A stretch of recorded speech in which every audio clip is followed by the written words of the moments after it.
नमस्कार, मैं हूं संगीता राय। पूर्वांचल एक्सप्रेस न्यूज के इस वेब पोर्टल पे आपका स्वागत है। आइए देखते हैं हमारे संवाददाता राम सकल यादव की यह विशेष रिपोर्ट।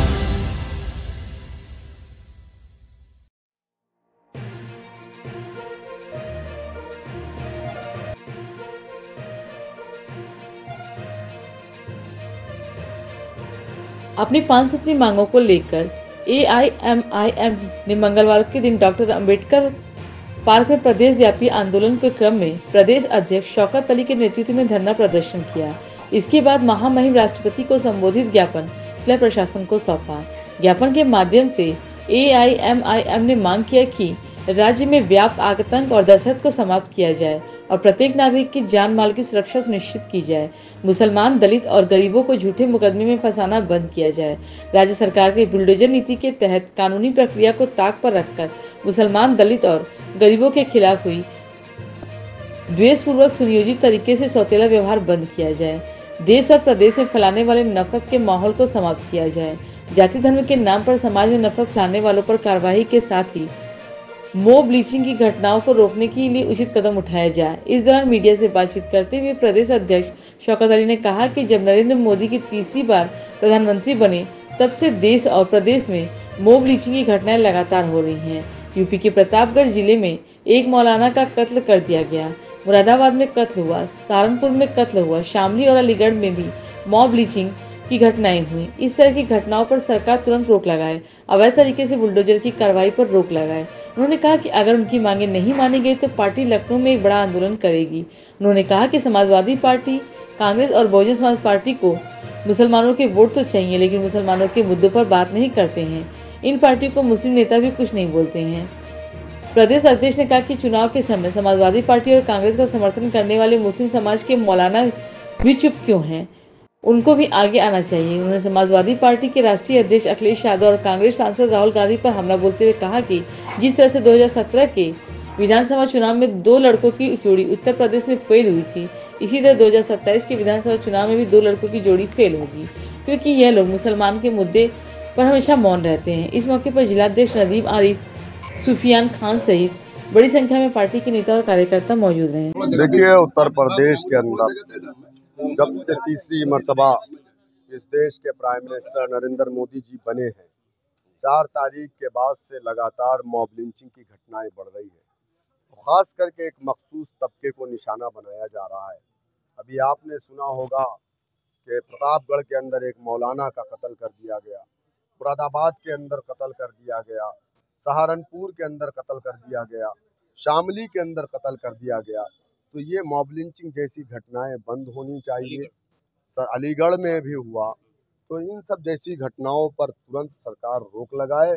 सरकार के पास सिस्टम है, पुलिस है, सारे बल उनके पास हैं, तो इस तरीके की घटनाएं रुकनी चाहिए, ये बंद होना चाहिए। और दूसरी चीज़ ये है कि जिस तरीके से अवैध तरीके से बुलडोज़र लगा करके किसी के मकान को आप तोड़ देते, 25 साल, 30 साल, 40 साल की मेहनत पर कोई एक मकान को तामीर करवा पाता है, पूरी कमाई की ज़िंदगी लगाता है। उसके बच्चे की एक गलती से आप उसके बाप के मकान को तोड़ देते हैं।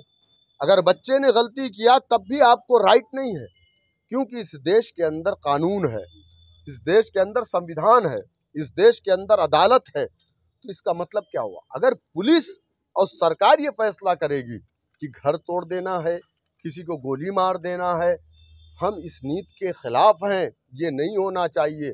अगर आप ऐसा करेंगे तो फिर अदालत को आप बंद कर दीजिए, फिर न्यायपालिका का क्या काम रह गया? तो ये इन सब चीज़ों को लेकर के आज हमारा आजमगढ़ में ही नहीं, पूरे प्रदेश में हर जिला मुख्यालय पर हम डीएम के माध्यम से महामहिम राष्ट्रपति जी को हम ज्ञापन दे रहे हैं इस घटना को लेकर के, ताकि ये घटनाएं फौरन तत्काल रोकी जाए। अगर ये नहीं रुकी तो इसके बाद हम पूरे प्रदेश का जो है बहुत बड़ा आंदोलन लखनऊ में बुलाएंगे और हम विधानसभा का घेराव करेंगे। अच्छा, आपको तो पूरे चुनाव के दौरान जो है कांग्रेस, सपा जैसे लोग पार्टियां बीजेपी की भी टीम बोलती रही, आज वो थोक में भर भर के वोट उनको मिला है अकलियत का, उसके बाद भी कोई आवाज़ नहीं उठाने तैयार है। देखिए, अफसोस की बात है, जुल्म पर खामोश रहना जालिम की हिमायत है। अखिलेश जी बोल रहे हैं ना, राहुल गांधी बोल रहे हैं। नहीं, इनको चूंकि ये लोग लफ्ज़ मुसलमान नहीं इस्तेमाल करते, इनको डर इस बात का है कि अगर हम मुसलमान का नाम लेंगे तो हिंदू वोट हमसे भाग जाएगा, जबकि ऐसा नहीं है। इस देश का हर हिंदू बीजेपी के साथ नहीं है, इस देश का हर हिंदू आरएसएस के साथ नहीं है, इस देश का हर हिंदू संघ परिवार का नहीं है। इस देश में आज भी सेकुलरिज्म बाकी है। जिस दिन इस देश में सेकुलरिज्म ख़त्म हो जाएगा तो इस देश के हालात बद से बदतर हो जाएंगे। लेकिन अफसोस इस बात का है कि ये समाजवादी और कांग्रेस, बीएसपी, तमाम लोग हमारे ऊपर हो रहे जुल्म, अत्याचार, नाइंसाफ़ी पर खामोश है। हमारा वोट चाहिए इन्हें। इनके जो मुस्लिम नेता हैं वो भी खामोश है, वो भी नहीं बोलते। बताइए आप मुझे कि प्रतापगढ़ में, जबकि प्रतापगढ़ से उनके एक राज्यसभा के एमपी अल्पसंख्यक के चेयरमैन है, आज तक उन्हें इंसाफ नहीं मिला। सहारनपुर के 3 लोगों की लिंचिंग कर दी गई, आज तक उन्हें इंसाफ नहीं मिला, ना कोई मुआवजा मिला। तो ये हमारे वोट के जो ठेकेदार हैं। और दूसरी चीज़, एक अहम बात मैं आपसे ये कहना चाहूँगा कि मैं अपने समाज के उन नाम निहाद उलमा को कहना चाहता हूँ जो लोग इलेक्शन में समाजवादी की गाड़ी या कांग्रेस की गाड़ी में जा कर के ये कहते हैं घूम घूम करके कि बीजेपी को रोकना है, कांग्रेस समाजवादी को वोट डालना है। वैसी साहब बहुत अच्छे आदमी है, लेकिन हिकमत ये है कि सपा और कांग्रेस को आज वो क्यों खामोश है? उनको भी बोलना चाहिए ना। क्या हमारा ताल्लुक उनके समाज से नहीं है? आज वो क्यों खामोश है? अपने मदरसों में, अपने घरों में क्यों बैठे हैं? बाहर निकले ना। मैं उन सरकारी उलमा को कहता हूं, आप आइए, आगे आइए ना। ये लड़ाई सिर्फ मेरी नहीं है, ये लड़ाई पूरे समाज की है और ये पूरा समाज अब खड़ा हो रहा है। और अगर इन लोगों ने इसी तरीके से इस समाज को इग्नोर किया तो 2027 इनके लिए मुश्किल हो जाएगा। जिस तरीके से 2017 में 2 लड़के बस पे खड़े होकर के नाच रहे थे लेकिन ठाए ठाए फिस हो गया ना, 2027 में भी वही होगा।